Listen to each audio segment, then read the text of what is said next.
My number 3 is Jerome's number 4. And that, of course, is the Hell in a Cell match featuring Kane and The Undertaker from King of the Ring, 1998. Kane and The Undertaker? Oh, excuse me. Mankind and The Undertaker. Damn it. You deserve to get slapped for that one. Well, you know what? Hit myself in the head with a water bottle. How about that? Good enough. Justin Bieber? Wait, Ow? wait. Was a water bottle from Nice? Was it nice water? No. This is Zephyrhills, motherfucker. Okay, you're fine. This is Zephyrhills, motherfucker. You should be downgrading yourself if you use the friggin' nice bottle. Yeah, there actually is a brand of water called Nice. It's, was it Walgreens? Yeah. At Walgreens, they have nice water. But anyway, the match, Undertaker versus Mankind, Hell in a Cell. Jerome pretty much explained it all. Both throws off the cell, freaking epic as hell. Everybody still remembers it. Everybody still remembers where they were when they first saw it. I was at my friend Scott McNally's house watching the pay-per-view at his place. When he gets thrown off the cell and through it, I bet you that's got to be like rated highest, like the most like replays, like you watch it over and over and over. Oh yeah. Oh, no doubt about it. But I don't think you mentioned this or not. But the thumbtacks. No, I sort of mentioned it, but I didn't go into detail. You sort of mentioned the thumbtacks. But man, that was a pretty sick bump where he took the choke slam under the thumbtacks. Well, there was two bumps. One was, Mankind had he had like the claw, and all of a sudden Undertaker just scoops him up and just fucking goes backwards. He hits them thumbtacks and he rolls into him. I was like, fuck. And then he doesn't remember that. Then he comes back. Yeah. So then they give him the tombstone. 1, 2, 3, and the match is over. Mick Foley goes out of the ring.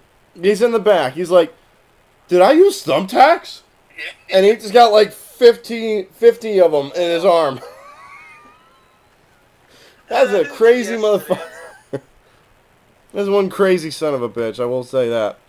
Foley's baby boy. Mrs. Foley's baby boy. That's right. So that is, simply put, Jerome pretty much explained pretty much everything else about it. That's my number 3 favorite match of all time. Oh, me go. My number 3, Alexander the Great, is your number 4. Oh, vice versa. Yeah, Shawn Michaels versus The Undertaker 25. I mean, there's not too much to say. It is an iconic match. Great, awesome entrances like you expect at WrestleMania. Phenomenal match through and through. Only flaw is it should have been the fucking main event. Yep. Other than that, flawless. Absolutely flawless. I'll just move on from there because it's been covered. My number 3, Undertaker versus Shawn Michaels. Good choice. Oh, by the way, hi, Steve. Hello. We added Steve. Hi, Steve. It looks like I'm late. You're a little late to the party.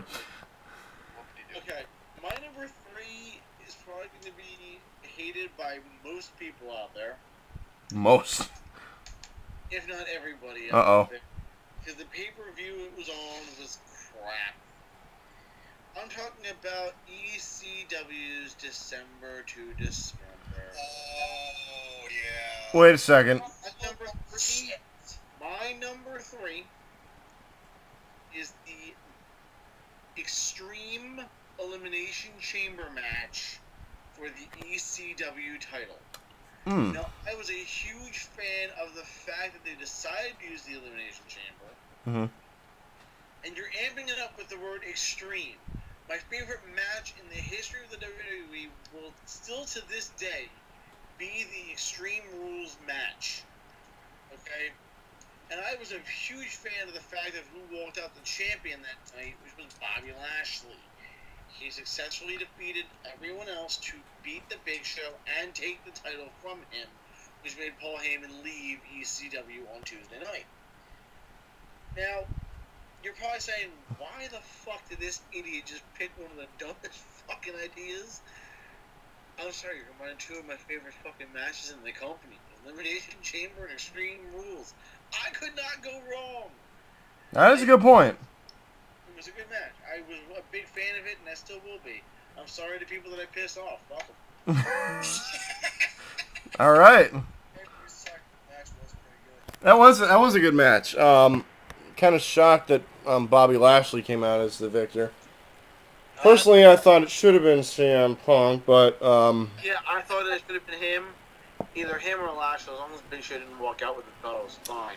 Shall I give my actual opinion thought on who I thought it was? Y'all gonna hate on me for this. no, go ahead. I I thought don't it care. was Bob Van Dam at first. You want a RVD?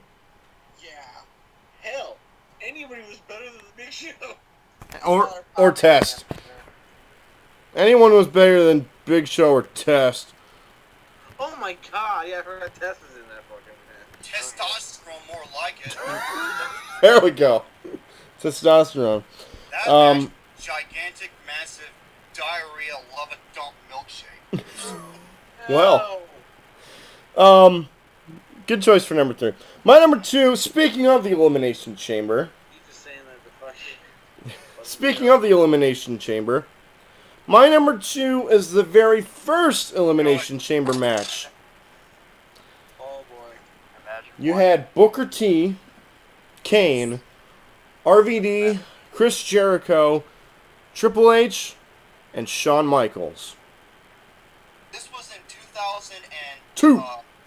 Yeah, Two. that was when Kane actually mattered. Yeah, when he actually had a actually badass mask. When he was the big red machine instead of the big machine with a red tie. He's a big red retard. Big red retard. The big red retard can speak. But yeah, though.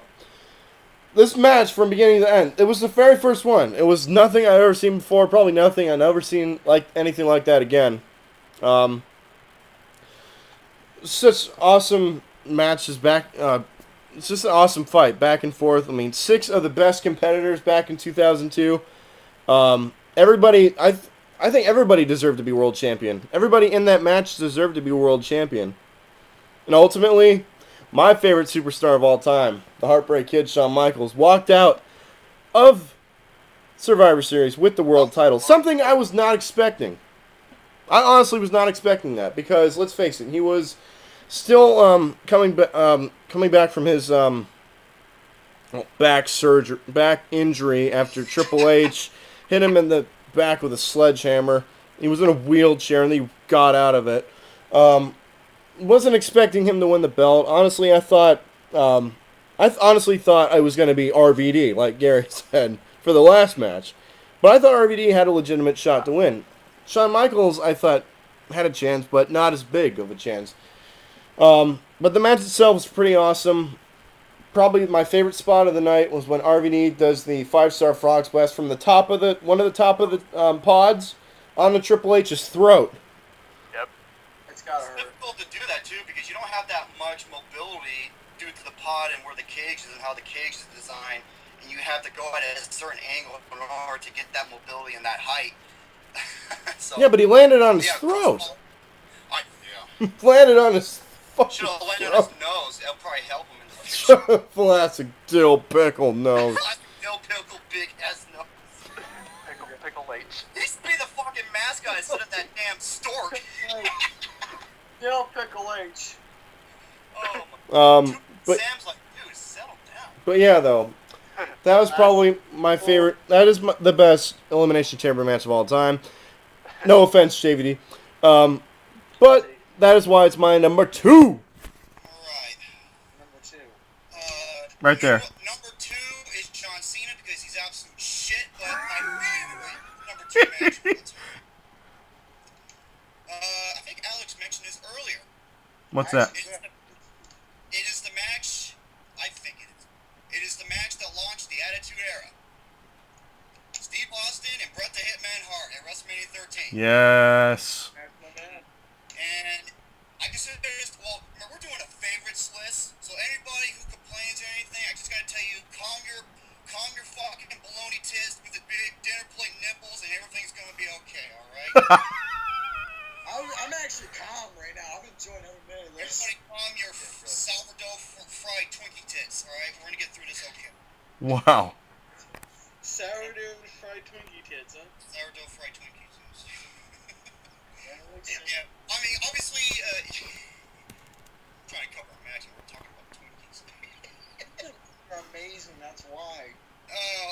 There really isn't that much to go over because we kind of went over all the main main basics of it.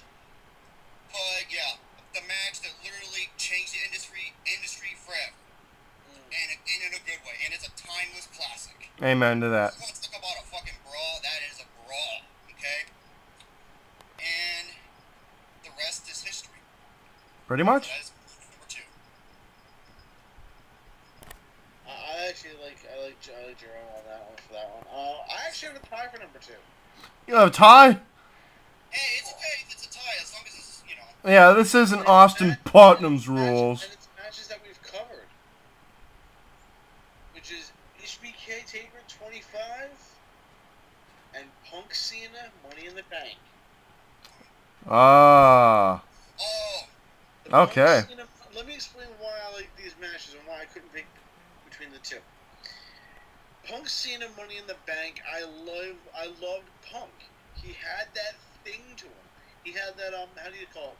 That je ne sais quoi, as they say in French. Or as Vince McMahon would like to say, ruthless aggression. You're damn right.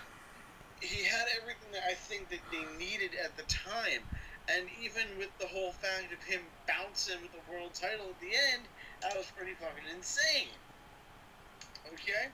Absolutely. And Punk I've been a huge fan of him. When he walked out, I was pissed. Especially because the fact that he dropped one of my favorite things, the biggest freaking pipe bomb in the history of the WWE. Oh, that brilliant. Fucking great pipe bomb. Maybe the business will be better off if Vince McMahon's dead. Hey, Cocamana, how you doing? I eat on your programs, I eat on your 7-Eleven cups. Greatest idea. It's gonna be worse because they'll be run by his stupid family and his stupid son-in-law. Yeah. Was that all ad-lib? That was not scripted. He literally went out and cut that. Yep, that was Exactly, yeah. 100% real. Yeah. That's so good. And the reason why 25 was picked with Taker and HBK, even though I think Taker had the longest fucking entrance at that pay-per-view than any other WrestleMania beforehand, the match was just epic. You had light and dark in a sense. You had Taker and his streak being put up with Mr. WrestleMania, the headliner, the showstopper, the main event. Right now, you're giving Alex a boner. Wow! Moving on. You had one of the that was, I think, one of the greatest matches of all time to WrestleMania. And that's that. That's that. Especially because of the fact that they fucking took out the cameraman. Cameraman.